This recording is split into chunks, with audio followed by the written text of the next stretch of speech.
Level 1, Dirt and Hunger. You are 8 years old. The plastic sandals on your feet are already full of holes. But that doesn't stop you. In the narrow streets of Complexo do Alameo, in the north of Rio, you're running with a half-deflated ball. The ball doesn't bounce right. That's fine. You're already used to a life that doesn't bounce right. Your mother woke up at 5 a.m. to go clean someone else's house. Your father isn't here. Your little brother is probably hungry. But right now, on this cracked concrete ground, when that ball touches your foot, the world stops. Football is not a game for you. Football is your only way out.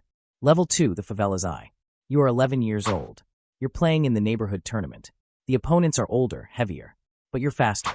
There's something in your legs, a lightness that comes from hunger, the audacity of someone with nothing left to lose.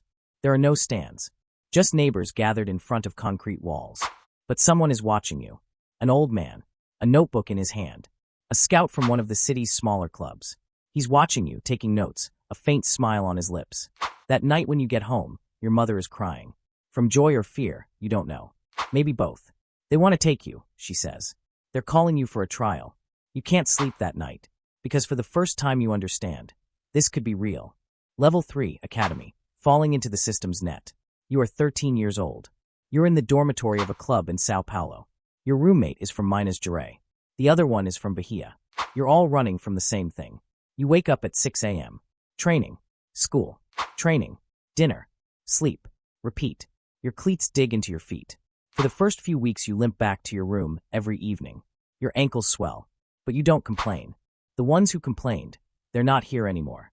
The system is a merciless elimination machine. Every month someone packs their bag and leaves quietly. Nobody says goodbye, because saying goodbye feels like accepting your own end. You stay, but you pay a price. You get to talk to your family twice a year. Your mother's voice sounds distant on the phone, like she's calling from another continent. Your little brother is growing up, and you can't see it. You miss birthdays. Football was supposed to set you free. But right now, in this dormitory room, loneliness is eating you from the inside out. Level 4, the first professional contract. You are 17 years old. You sign. Your hand trembles when the pen touches the paper. Across the table sit lawyers, managers, agents.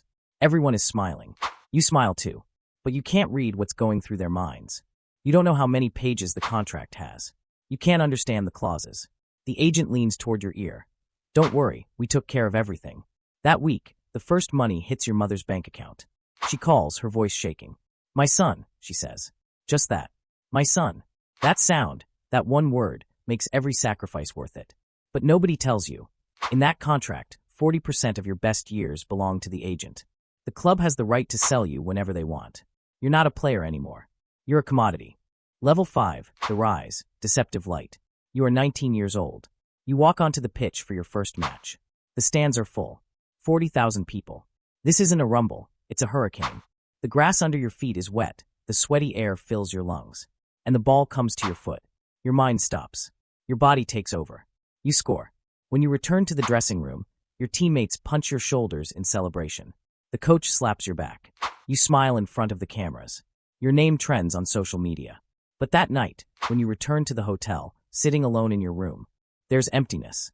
No one to celebrate with. Your mother is 1,500 kilometers away. Your best friend is still on the favela streets. You're here, in a 4-star room, alone in front of the television. What you thought was success turns out to be hollow. Level 6, Europe, the golden cage. You are 22 years old. A European club has bought you. When the figure was announced, newspapers ran headlines. Your agent popped champagne. You posed for photos, remembering not to forget to smile. The plane lands. The city is cold, gray, foreign. You don't know the language. You don't recognize the food. The streets are flat and quiet. For someone used to Rio's chaos, this silence feels like death. Your house has everything, a big screen TV, a swimming pool, a driver. But your favela friend sends you a message. How are you? I'm good, you write back. You're not. The club sees you as an investment. The coach uses you. Your teammates haven't accepted you yet. On social media, you have millions of followers, but there isn't a single person who will truly listen to you. The world is watching you, but you've never felt this invisible. Level 7, the summit, becoming the hunted. You are 26 years old. You're among the best players in the world. Golden balls, individual awards, the national team jersey. On match days, helicopters circle above the stadium. The stands chant your name. But now people don't reach out to you for you. Everyone wants something. Old friends want money. Relatives want jobs. Your sister's boyfriend wants an interview. Managers want signatures. Brand representatives want your face. You're not a human being anymore. You're a resource point. Your mother is still the same mother. But now there are so many people around you that you need to book an appointment through your secretary to reach her. And the press follows your every move. If you drink a little too much at a restaurant, it's a headline. If you're photographed with a girlfriend, the speculation starts. If you make a mistake, social media tears you apart. This is the summit. And the summit, not freedom as you imagined. The summit is the most visible cage. Level 8, the first crack. You are 28 years old. Your knee ligament tears. The sound comes, that horrifying, wet, sharp snap. As you lie on the ground, the stands fall silent. The team doctor comes running. The sky spins above you. Operating room. Cast. Crutches. 8 months. For 8 months you watch. The team plays, you watch. During the transfer window, club management meets with a new player. Your name comes up less on social media. And deep inside you understand. The system's interest in you lasted exactly as long as you could run. Rehabilitation hurts. You grit your teeth through every exercise. Your physiotherapist gives you motivational speeches. You listen, but in the back of your mind there's a voice. What if I never come back to my old self?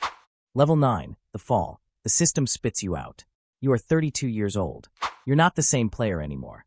Your pace has faded a little. The knee still aches sometimes. Young players have arrived. Cheaper, fresher, more marketable. The club didn't renew your contract. The manager sits across the table at a meeting. He speaks politely, but the message is clear. You're no longer part of our project. Your agent has been slower to pick up the phone. A smaller league. Qatar. America. Offers come in, but everyone feels like a step backward. Every offer feels like another step toward the end of your career. You sit. You think. You're 32 years old, and the world treats you like you're expired. You gave everything to escape the favela. You sacrificed the years you could have spent with your family. You wore out your body. You surrendered yourself to the system. And the system, once it was done with you, set you aside. Level 10, the final, being forgotten. You are 35 years old. You've retired from football. A press conference. Cameras, microphones. You give a speech. It looks like it comes from the heart, but they rehearsed it with you.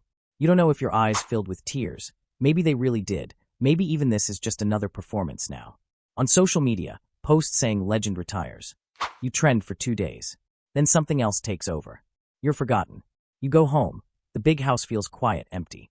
In the mornings, you don't know what to do with yourself. No training. No match. No stats. No identity. One day you go back to Rio. To your mother's house. You sit together in the kitchen, the two of you drinking coffee. Are you happy? She asks. You don't answer right away. You look out the window. You see a child on the street. 8 or 9 years old. Worn out shoes. Running with a half-deflated ball. And that ball, it doesn't bounce right. The end. The cycle continues. That child looks up. Maybe he doesn't know who you are. Maybe he does. But his eyes hold the same thing, that hungry, fearless gaze of someone with nothing left to lose. The system will smile at him too. It will pull him in too. It will consume him too. And one day, he will sit in front of this same window and look at another child. The favela doesn't change. Only the names change.